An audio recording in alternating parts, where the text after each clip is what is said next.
hay todo un mundo fascinante que casi nunca vemos, y es el momento exacto en que comienza una nueva vida animal. Hoy, nos vamos a adentrar en ese viaje, que es realmente increíble. Y a menudo todo empieza así, con un simple toque. Para los veterinarios, los ganaderos, los criadores, este es un primer paso que está lleno de esperanza. Es un tacto experto que busca esa primerísima señal, la confirmación de que un viaje muy complejo apenas está por comenzar. Pero, y aquí viene lo importante, una vez que se confirma esa gestación, los desafíos recién están empezando. La fragilidad de todo este proceso es inmensa, y los obstáculos, que muchas veces son invisibles, son constantes. Bien, entonces vayamos por partes. Lo primero es lo primero, confirmar esa nueva vida. Ahora, ¿cómo hacen los veterinarios para detectarla? Bueno, resulta que el proceso varía, y mucho, dependiendo de la especie. A ver, en el caso del ganado bovino, la técnica principal es la palpación rectal. Y esto es una habilidad increíble, de verdad. Usando solo el tacto, un veterinario puede seguir el crecimiento casi día a día. Todo empieza con una deformación súper sutil de apenas unos centímetros, que semanas después ya se convierte en una confirmación, innegable. Ahora, ¿qué pasa si comparamos esto con los animales de compañía, como perros y gatos? Bueno, ahí la cosa cambia. En perras y gatas, más o menos por el día 28 se pueden palpar unas estructuras que se sienten literalmente como un collar de perlas. Después, claro, una radiografía te puede decir cuántos cachorros vienen en camino, pero hay un método que es todavía más preciso. Estamos hablando de la relaxina. A ver, esta hormona la produce exclusivamente el tejido placentario. ¿Qué significa eso? Que si está en la sangre, es una confirmación prácticamente absoluta. Es un método que no es invasivo y tiene una fiabilidad de más del 97%. O sea, nos da una certeza científica y además muy temprano. Pero bueno, como ya dijimos, la confirmación es solo el comienzo. La parte más peligrosa de todo este viaje suele ser justamente la que no podemos ver. Miremos un poco los datos en yeguas, por ejemplo. Esto es impactante, ¿eh? Un 42% de las pérdidas ocurren en los primeros 42 días. Esto nos muestra una realidad bastante cruda. La mayoría de las gestaciones que no llegan a término fracasan en una etapa súper temprana, a veces incluso antes de que alguien sepa que el animal estaba preñado.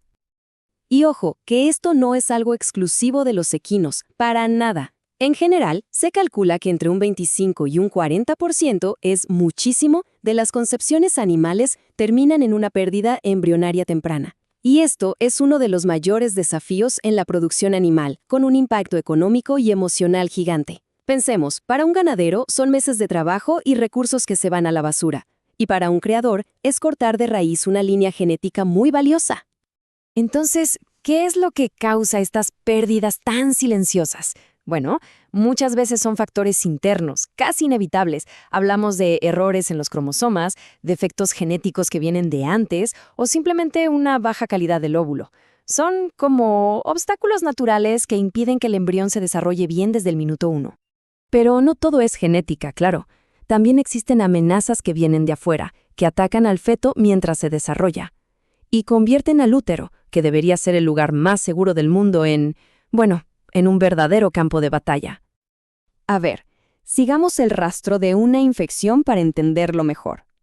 Primero, los microorganismos, pueden ser bacterias, parásitos, lo que sea, llegan a la placenta.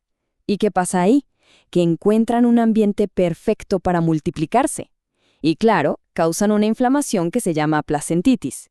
Con esto, ya se está comprometiendo todo el sistema de soporte vital del feto. Y una vez que la placenta está inflamada, el suministro de oxígeno al feto se interrumpe.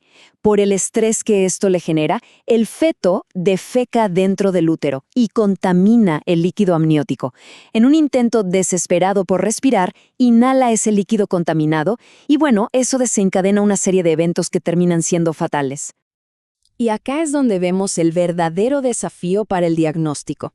Si miramos este gráfico sobre abortos infecciosos en ganado, la porción más grande, un 42%, es sin diagnóstico. Esto nos demuestra lo difícil que es encontrar al culpable. ¿Por qué? Porque muchas veces el bicho que causó la infección ya desapareció para cuando se puede analizar una muestra.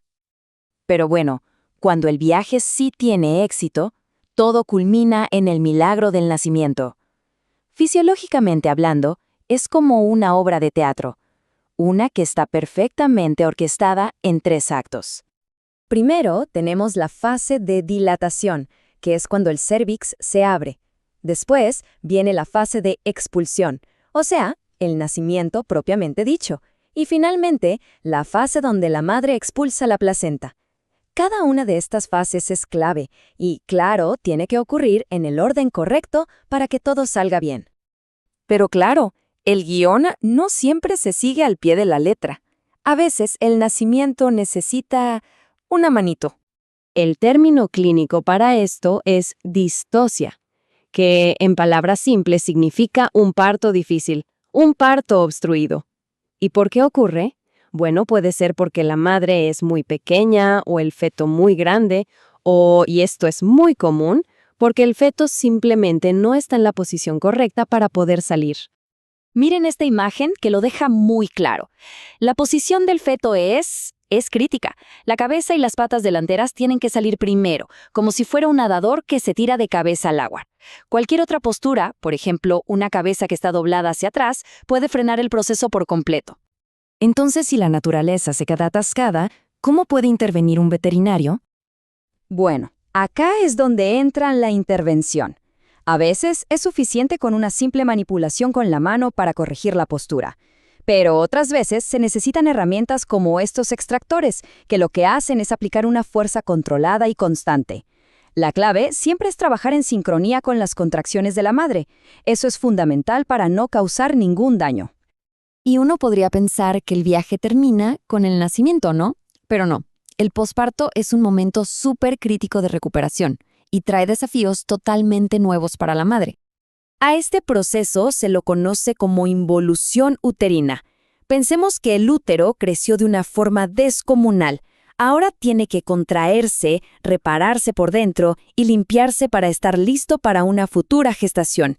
Es de verdad una fase de recuperación masiva para el cuerpo. Y finalmente, después de este viaje tan largo y como vimos, a menudo peligroso, llegamos a este momento, a ese vínculo inmediato, poderosísimo entre la madre y su cría. Es un instinto que asegura que el recién nacido se ponga de pie, tome ese calostro que es vital y, bueno, que comience su propia vida.